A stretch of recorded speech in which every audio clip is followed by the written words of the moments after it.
Vous vous rappelez peut-être de cette histoire d'horreur d'une adolescente agressée sexuellement par un homme qui l'hébergeait comme famille d'accueil.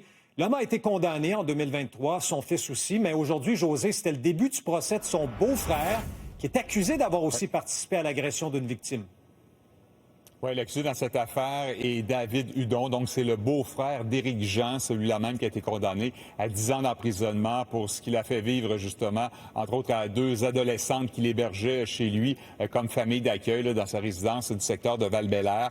Des agressions sexuelles qui seraient survenues, qui sont survenues, en fait, au début des années 2000. Et David Hudon, donc, aurait participé à l'une de ces agressions qui serait survenue dans sa résidence de Shawinigan.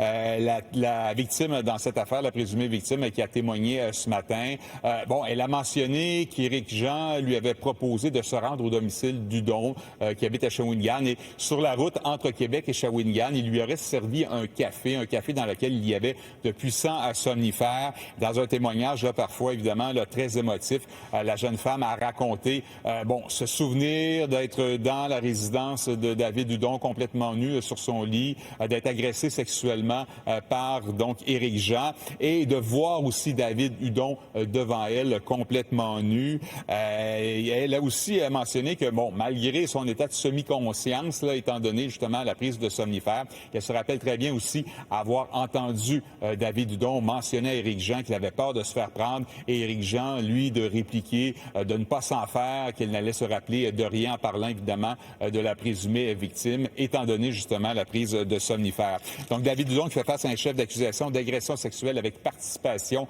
dans cette affaire. Le juge qui rendra son verdict le 19 décembre prochain. Et je termine en vous disant qu'il faut se rappeler aussi que le fils d'Éric Jean a été reconnu coupable dans toute cette histoire-là d'agression sexuelle de cette famille de la DPJ l'été dernier pour avoir participé justement à des agressions de ces deux adolescentes. Lui, il recevra à sa sentence là au mois de novembre prochain. Merci, José. On va suivre ça.